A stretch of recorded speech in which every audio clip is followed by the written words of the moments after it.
In the heart of Africa is a small mountainous country that stands at the divide between Central and East Africa.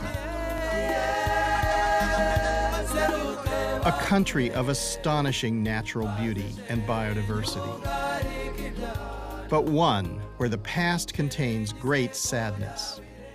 From brutal European colonization to land degradation to the horrific genocide in 1994, the people have had much to endure.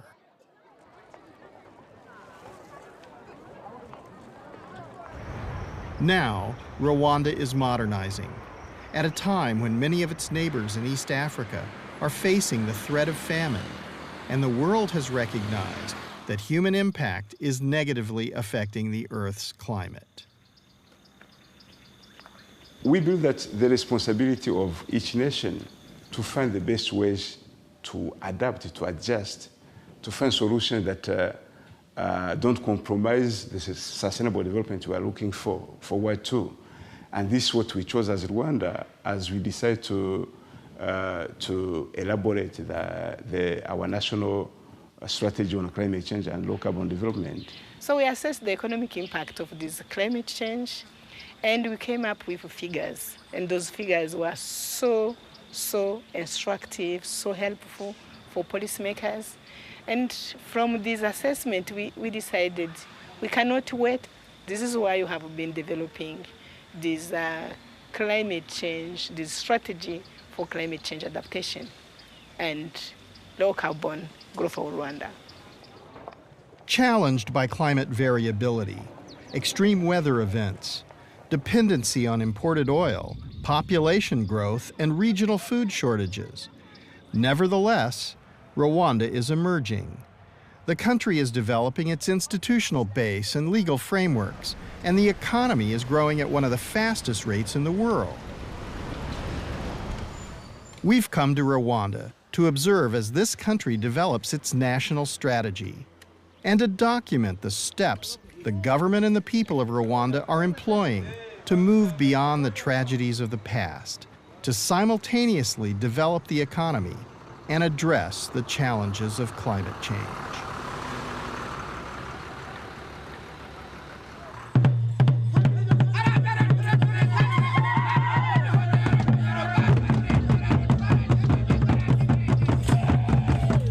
The 20th century for Rwanda was a very tough time. When European colonization ended, it left a very damaged society. The suffering culminated in the brutal genocide of 1994. This awful legacy reset the clock in Rwanda. Now, a new generation of Rwandans is striving to put the past behind them and build their common future.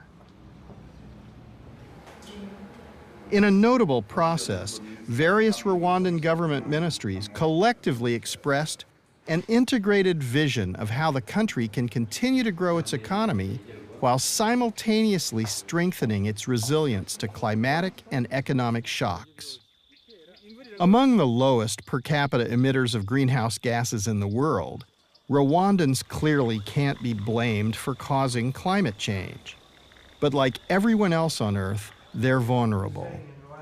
National meteorological data show that temperatures in Rwanda have been rising at a higher rate than global averages.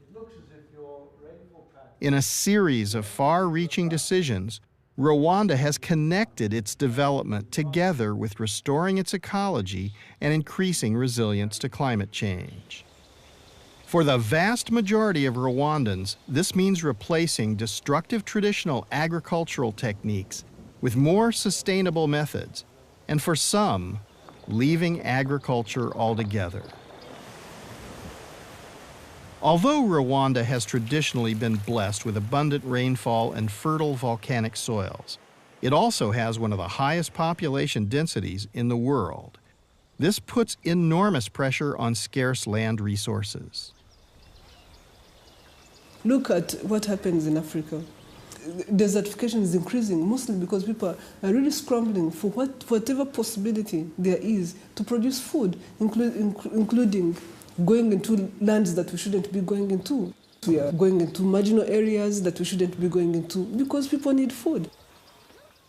The mountainous topography and the large number of small farmers demanding land has led to deforestation and farming on the steep slopes. Yaramanukaga rwose hakaba umurimo usanze wacitse gutera imihengeri hakaba n'igihe yaridutse nibijojo nibyo twakoreshaga gutera mu ntuza mu byerekeranye n'imikingo ariko nta cyatumaga bidasenyuka. Through painful experience, Rwanda has recognized that its development is dependent on functioning ecosystems, and the country has begun implementing nationwide land use reform. This has meant terracing the hillsides to create more sustainable fields for the farmers and planting a very large number of trees. Up here you can have more than 60% slope, and this land has been put in forest land. And the people from here have been relocated to Rubavu side. Mbere byari bikabije cyane hari n'ahantu hitwa mu Kinamba hari harasenyutse ndetse abantu baranimuka nako kadugudu karimutse ariko aho bateguriye bino bikorwa by'amatarasi twagize imvura guhera mu kwezi kwa 8 hagati no kwa 9 n'uko kwa 10 nta kindi kintu cyongeye kwangirika.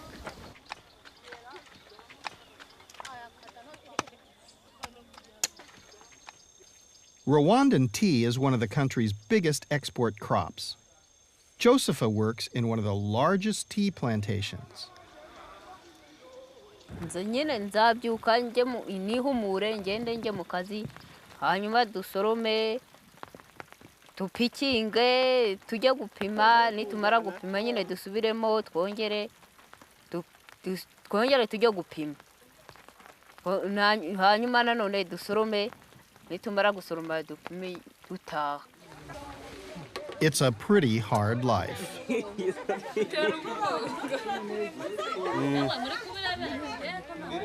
Ariko ntikiba gihagije ariko nkakibona.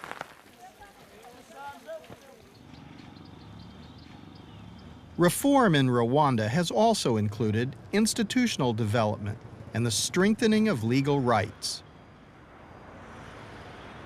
There are two major undertakings that we have within our institution.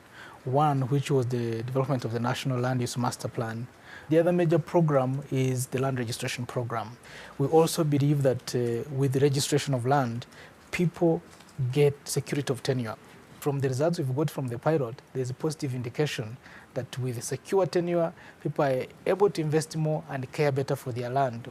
We are giving ourselves maybe 3 years of growth so that by 2020 we have 30% of actually forested area. So there's now really an aggressive campaign across the country to restore destroyed forests. Rwanda forestation and large-scale ecosystem restoration is a response to the implementation of this strategy. We would like to adapt, but we want also to mitigate. So by increasing our forest cover, we are recovering the ecological functions. So this is where this initiative is a response to what you have planned to do strategy already in place. The reforms have now been going on for several years, and there have been results. There has been a lot of restoration that has been carried out relating to our environment. And we've seen that restoration grow from year to another year. Rwanda would be one case where you can see very live examples of changes that have happened within a short period of time. I always refer to a district just nearby here, Bugesera district, which 10 years ago was semi-arid, but today it's becoming one of the bread baskets for the country. And it's in a complete contrast to just across the border in Burundi. These are just the same. These are two areas that used to suffer from famine year in, year out. But with afforestation, the microclimate of Bugesera has changed. People are growing crops, and people come to actually get food from across the border.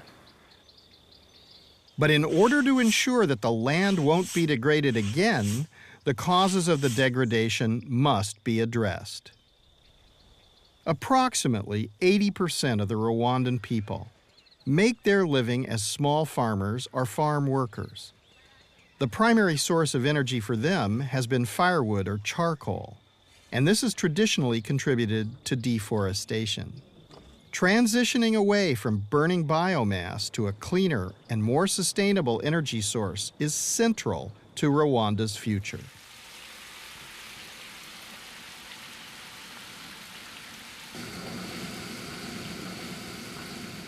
How do we provide energy for 11 million people today and probably 25 million people by mid-century? How do we provide that in a small landlocked country that, in a way that's not dependent on oil? Remarkably, as complex as this seems, within Rwanda are a number of innovative ideas. The vast majority of Rwandans are still not connected to the national electrical grid, and the cost to connect small mountain villages can be prohibitive. This suggests that distributed energy production could be an answer. One such technology is local production of biogas. Justin and Chantel are very glad their family can participate in early adoption.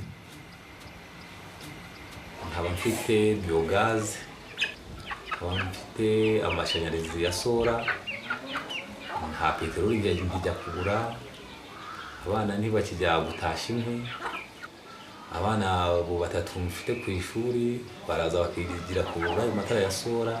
Mbese muri rusange uko nari meze mbere hari utuntu tugenda twiyongeraho kuri utwo tuntu twagiye tuza bimaze kujya mu mudugudu.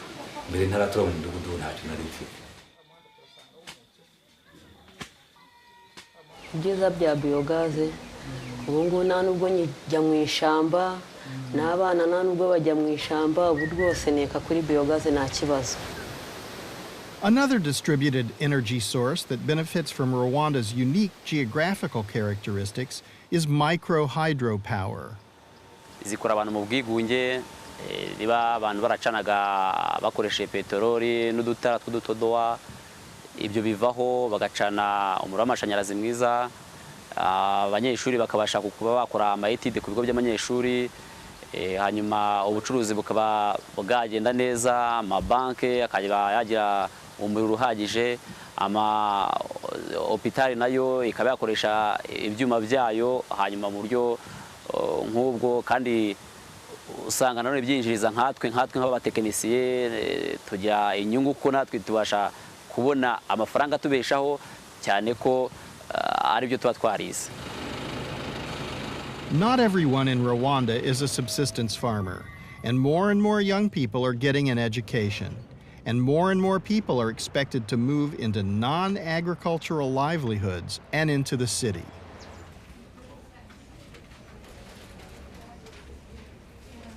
I work as a research officer, and it is research activities actually within the Department of Research, Planning and Project Development. Kigali is the capital city of Rwanda, and if you haven't been paying attention to what's happening there, you might be surprised. There'll be no vehicular traffic allowed within the area. It will remain a strictly pedestrian area, pedestrian zone, so that it's friendly for pedestrians, easy for shopping, and it's more retail shopping than wholesale shopping.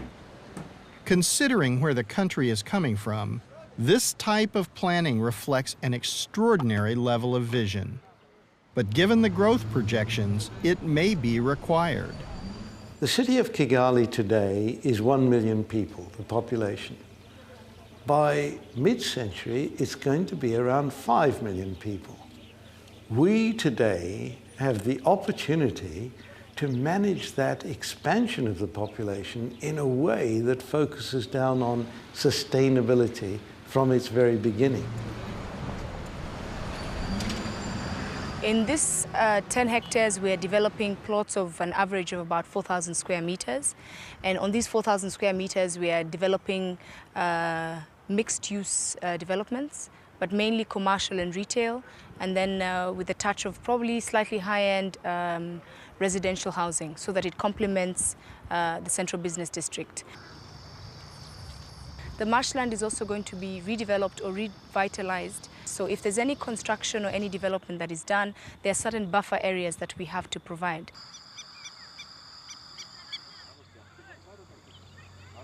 We also had a project here that conducted some biodiversity assessments on specific ecosystems. These were critical ecosystems. And most of these critical ecosystems were mainly marshlands. Rwanda is now on a track of revising its National Biodiversity Strategic and Action Plan, which is actually going to guide and try to gather all the activities related to biodiversity conservation.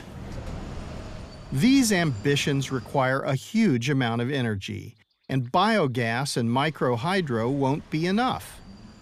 Sufficient energy is central to Rwanda's development, but emissions from fossil fuels are a big factor in human impact on the climate. Solving this dilemma is crucial to finding the path to sustainability. Rwanda is heavily dependent on imported oil. Now, of course, as oil prices continue to rise, as they're bound to do, conventional oil supply is a diminishing quantity now. Prices go up, and countries like Rwanda have their ability to develop well-being for their people massively hit by these rising oil prices. Can a small developing country like Rwanda find enough renewable energy sources to fuel the type of growth they are envisioning? Again, many may find the answers surprising. Just outside Kigali is one of the largest solar arrays of its kind in sub-Saharan Africa. We're about 400 meters above Kigali city, 8 kilometers away. We have what we call tables of panels, 4 by 8 panels, 40 of them, and we have 100 of these tables. They're pretty advantageous for an area like this because they work really well when they're hot, and they work also really well when we have a bit of a diffuse light. I've been here for 7 years, and the power situation has improved a lot. To the west of the country is Lake Kivu, and within this lake is an enormous resource, naturally occurring methane. The target was to show the world we have the methane gas in this lake, and we can produce electricity by this methane gas, and we succeed. It was planned to produce 4 megawatts. We continue to improve our technology just to reach more than 4 megawatts, maybe 50 megawatts in the future.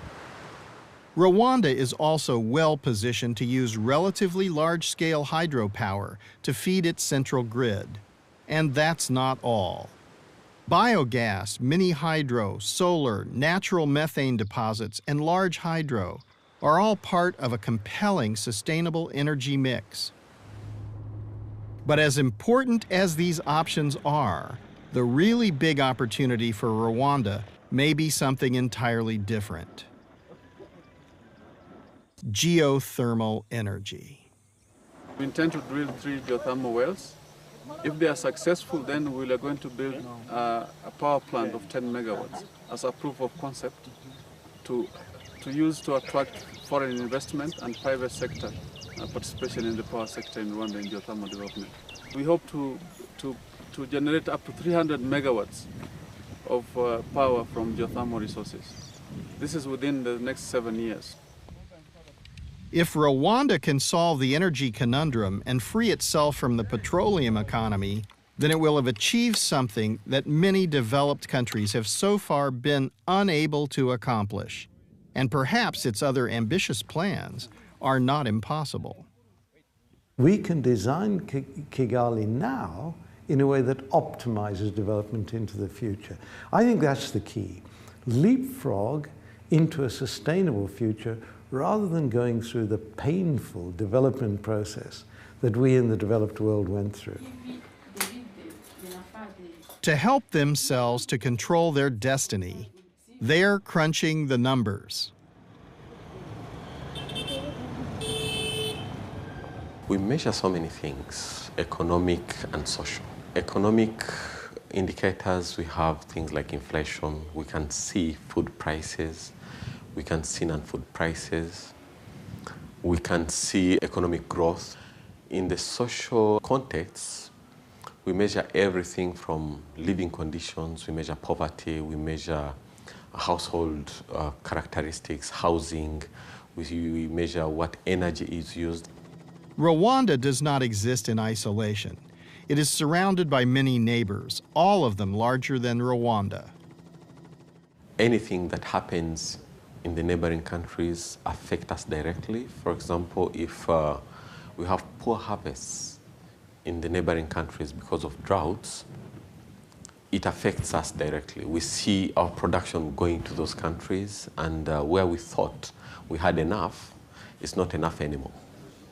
Something certainly seems different about Rwandan politics, and it might have something to do with the fact that there are more women in government in Rwanda than anywhere else in the world. Rwanda's renaissance seems to be unleashing a pent-up creativity, and it's difficult not to be impressed if you witness it. This country represents a tiny microcosm of the vast continent of Africa, but it is providing a glimpse of what is possible. Icyo nifuza nuko abantu benshi bava mu bwigunge nk'uko twavuye mu bwigunge naha hirya no hino bose bakava mu bwigunge hanyuma tukaba twabona amashanyarazi mu gihugu cyose. It is important, I think, for the country to move on the low carbon path. Kigali City is being awarded the UN Habitat Scroll of Honor Award, which was awarded to an African country for the first time. Hari icyo nkagenda nkacuruza nkagura kare. Rwanda is developing at a time when the world is facing great ecological and economic uncertainty. It is hard to look to the developed world for guidance when they are reeling from crisis to crisis. This makes Rwanda's reasoned and proactive development strategy even more noteworthy. The world should be sustainable to everybody. I have hope that people sometime will come to their senses and realize that equity is the best solution. By studying the science of climate change and proactively developing a national strategy, Rwanda is providing an example of how a developing country can make its environment more resilient and stimulate its economy by mitigating and adapting to climate change.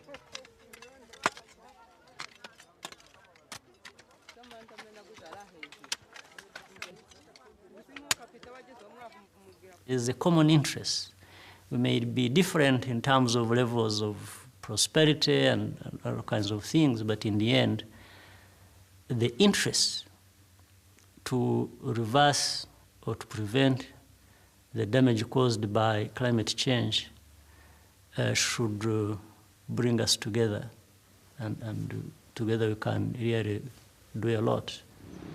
Not everything in Rwanda works. There is a long way to go, and the shadow of recent history tempers any possibility of exaltation. But Rwanda is challenging preconceptions, assumptions, and prejudice. As individual smallholders, they have no hope of accessing markets at all. So we took up the policy of land consolidation to ensure that. And we've been successful at that.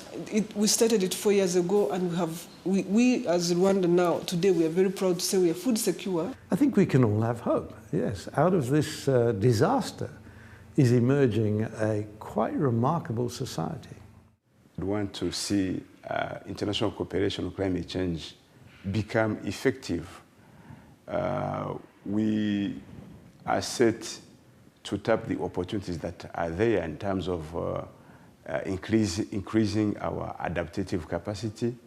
We have established a fund, an environment and climate change fund, which is going to, we hope, help us to mobilize resources and to make sure that the strategy is implemented.